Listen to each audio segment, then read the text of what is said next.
नमस्कार and welcome to सांसारिक बुद्धा। आज ऑफिस में बैठा था मैं, मेरे पास कुछ समय था और मेरे इंस्टाग्राम पेज पे मुझे एक मैसेज आया।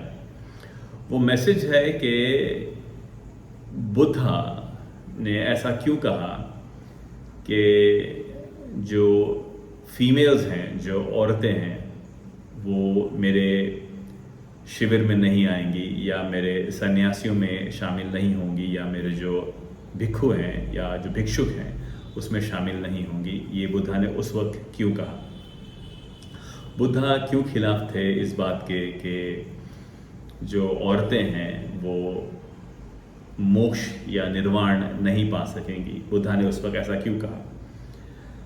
तो थोड़ा सा अटपटा सा सवाल लगा मुझे ये, और मैंने जब कुछ रिसर्च की तो मैंने देखा कि कुछ जगहों पे ये ऐसा हुआ है। और ऐसा क्यों कहा या क्यों कहा गया होगा, उससे पहले मैं आपको ले जाता हूँ कुछ ऐसे विषय पे जहाँ पे कई बार ऐसा होता है कि लोग बहुत इंटेलिजेंट होते हैं, बहुत ज्ञानी होते हैं, फिर भी कई बार वो लोग ऐसे कुछ काम कर देते हैं जिससे हमें लगता है कि क्या सच में ये ज्ञानी हैं, सच में ये इंटेलिजेंट हैं, ऐसा हमें लगता है। तो पहले एक शुरुआत करते हैं कहानी से। तो कहानी ये है कि एक मानसिक रूप से ग्रसित इंसान था, एक पागल इंसान पकड़ लेते हैं। उसकी फैमिली ने उसे एक पागल खाने में भर्ती कर दिया। जब उसे पागल खाने में भर्ती किया तो वो वहाँ पे 3-4 महीने बहुत आराम से रह रहा था। सब पागल थे, जैसे आपको पता है नॉर्मली पागल होते हैं उस तरह से। तो रहते रहते हुआ ये कि एक दिन उसके हाथ एक फिनाइल की बोतल लग गई। फिनाइल जो हम लोग फ्लोर्स वगैरह साफ करने के लिए इस्तेमाल करते हैं, तो वो उसके हाथ लग गई, उसने वो पी लिया।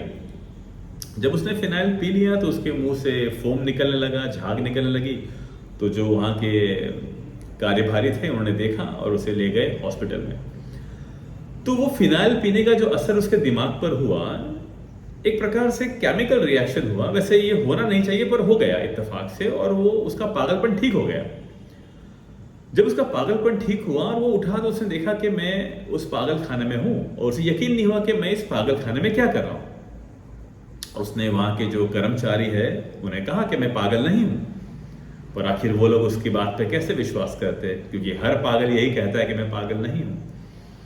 उसके कई बार कहने पर भी जब किसी ने विश्वास नहीं किया तो उसने सोचा कि ऐसे पागल लोगों के बीच में कैसे रहूंगा मैं। उसे वहां कम से कम 2 साल रहना था और कुछ ही महीने उसने गुजारे थे। तो वो परेशान हो गया। कोई पागल उसे मार रहा है, कोई गालियां दे रहा है, कोई उसके बाल खींच रहा है। तो इस माहौल में रहना उसके लिए काफी बहुत ही मुश्किल था। उसने सोचा कि अगर इन पागलों के साथ मुझे रहना है तो मुझे इनके साथ समझौता करना होगा। तो जितने साल वो वहां रहा उसने उन पागलों की तरह व्यवहार करना शुरू कर दिया, जबकि वो पागल नहीं था। उसने पागल होने की एक्टिंग की, वो उसकी भूमिका करने लगा। उन्हीं की तरह अपने बाल नोचता, पागलों की तरह नाचता, पागलों की तरह एक दूसरे को पीटते।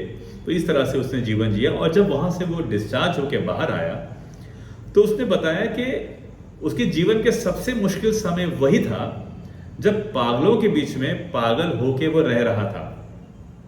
तो अब आते हैं हमारे प्रश्न पे कि जब बुद्धा ने ये कहा होगा कि औरतें निर्वाण नहीं पा सकती, या कोई भी ज्ञानी इंसान जब कभी कभी कुछ ऐसी हरकतें करता है जो लगता है कि क्या ये सच में ज्ञानी है, तो उसका आंसर मुझे ये लगता है कि बुद्धा न औरत में, न आदमी में, न पशु में या पक्षी में किसी में भेद नहीं करते थे। जो व्यक्तित्व हम बुद्धा का जानते हैं वो ये कर ही नहीं सकते, ये उनका व्यक्तित्व है ही नहीं। लेकिन उस समय पर लोगों को समझाने के लिए, लोगों को बताने के लिए, और जो समाज की जो व्यवस्था थी उसमें खराबी ना आ जाए, इसलिए he saw the larger picture. और बड़ा पिक्चर ये था कि लोगों के जीवन में ध्यान उतर जाए, ये उनकी प्राथमिकता थी, वो उनका प्राइम मोटिव था। इसीलिए उन्होंने समाज के प्रति उन चीज़ों को ज़्यादा एग्रेसिव नहीं होने दिया जो बहुत ही डीप रूटेड उनके अंदर बसी हुई थी। जैसे एग्जाम्पल लेते हैं हम लोग हमारे महावीर का, तो जैन मुनि हैं, उन्हें आप देखेंगे कि वो निर्वस्त्र होते हैं, यानी वो नेकेड रहते हैं।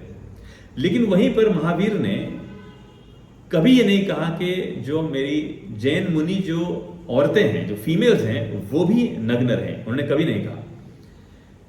इसका मतलब ये नहीं था कि वो चाहते थे कि जो फीमेल्स हैं वो नग्न ना हो, कि उनके लिए तो मेल फीमेल एक ही है, उसमें कोई डिफरेंस नहीं है।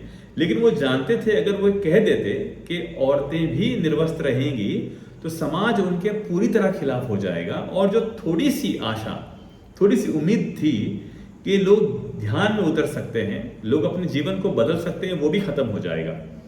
इसीलिए कई बार हमारे जो एनलाइटेंड लोग होते हैं, जो ज्ञानी लोग होते हैं, जो इंटेलिजेंट लोग होते हैं, वो जानते हैं कई बार चीज गलत है, फिर भी करना पड़ता है, क्योंकि समाज की जो संरचना है, समाज का जो मूलभूत स्ट्रक्चर है, उसे हिलाने का मतलब है कि लोग उनके ही खिलाफ हो जाएंगे, और कई बार जो बहुत खूबसूरत काम वो लोग आने वाले जीवन में कर सकते थे वो शायद ना कर पाए।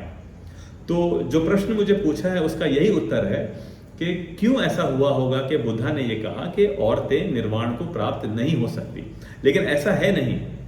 बुद्ध के जीवन में उनके कई ऐसे भिक्षुक थे जिनमें औरतें भी थी, और वो काफी गहरी ध्यान में उतरने वाली उनकी भिक्षुक थी। एक कहानी और मुझे याद आती है। एक औरत का बच्चा मर गया था और वो काफी विलाप कर रही थी, काफी रो रही थी। तो किसी ने उसे कहा कि तुम बुद्ध के पास जाओ, बुद्ध यहीं पास आए हुए हैं, उनके पास जाइए, शायद आपके जीवन में वो कुछ कर दें, आपके बच्चे के लिए कुछ कर दें। तो वो औरत रोते रोते बुद्ध के पास पहुंची, बुद्ध को कहा कि मेरा इकलौता लड़का मर गया है, कृपा करके कुछ कीजिए। बुद्ध ने कहा ठीक है, मैं आपके बेटे के लिए मदद कर सकता हूं, लेकिन मुझे आपको मेरे लिए काम करना होगा। आप किसी भी गांव में जाइए, उस गांव से एक मुट्ठी अनाज ले आइए, एक मुट्ठी चावल ले आइए, लेकिन शर्त यह है कि आप उसी घर से वो अनाज ला सकते हैं जिस घर में किसी की मृत्यु ना हुई हो, कोई मरा हुआ ना हो। औरत दौड़ती हुई चली गई अपने गांव में और लोगों को कहा कि प्लीज मुझे एक मुट्ठी चावल दीजिए, एक मुट्ठी अनाज दीजिए, मुझे अपने बच्चे को जिंदा करना है। गांव वालों ने कहा कि आप एक मुट्ठी क्या, आप पूरा का पूरा ट्रक भर के चावल ले जाइए अगर आपका बच्चा जिंदा हो सके, लेकिन हमारे चावल आप पे किसी काम के नहीं, क्योंकि हमारे भी घर में किसी ना किसी की मृत्यु हुई है। ऐसे करते करते वो कई गांव गई, हर गांव से उसे यही उत्तर मिला कि हमारे भी घर में किसी ना किसी की मृत्यु हुई है। तो उसे पता चला कि ऐसा एक भी घर नहीं है जहां पे कोई मरा हुआ ना हो, या जिसके परिवार में कोई मरा हुआ ना हो, ऐसा हुआ ही नहीं है। वो बुद्ध के पास पहुंची, हाथ जोड़े और बोलने लगी मुझे क्षमा कीजिए, मैंने एक बहुत ही बेकार के चीज के लिए आपको परेशान किया। और मुझे वो उत्तर मिल गया कि ऐसा कोई नहीं है जिसने किसी अपने को ना खोया हो, और मैं भी कोई ऐसी अनोखी स्त्री नहीं हूं जिसने अपने बालक को खोया है। और उसने बुद्ध को कहा कि मैं आपकी शरण में आना चाहती हूं, मैं समझना चाहती हूं जीवन क्या है, सत्य क्या है। और उसने बुद्ध की शरण ली और वो उस समय की बहुत ही ध्यानी स्त्री साबित हुई। तो ये जो भी महान लोग होते हैं हमारे जीवन में, जो जिनको हम जानते हैं, बुद्ध हो, महावीर हो, राम हो, कृष्ण हो, जिनके जीवन से हम चुन चुन के कुछ गलतियां निकालते हैं जो कितनी सत्य हैं हम जानते भी नहीं, लेकिन फिर भी हम निकालते हैं। तो उससे बेहतर है कि पहले हम समझें कि अगर कोई एनलाइटेंड व्यक्ति है, जो ध्यान को उपलब्ध हुआ व्यक्ति है, वो अगर कुछ भी करेगा तो उसके पीछे एक बहुत ही बड़ा रीजन जरूर होगा। तो ये कहकर मैं अपने इस वीडियो को विराम देता हूं। अगर आपका कोई भी प्रश्न हो तो प्लीज़ कमेंट करके मुझे पूछिए। और हमारे इंस्टाग्राम पेज भी है जो सांसारिक बुद्धा, जिस पे मुझे प्रश्न आया था मैसेज के जरिए। और मैं रिक्वेस्ट करूंगा कि आप मुझे मैसेज ना करके कमेंट में लिखिए, ताकि वो प्रश्न और लोगों तक भी पहुंचे और लोग भी प्रश्न पूछ सकें। हो सके तो इस चैनल को लाइक, शेयर और सब्सक्राइब कीजिए। और ये वीडियो देखने के लिए बहुत बहुत धन्यवाद।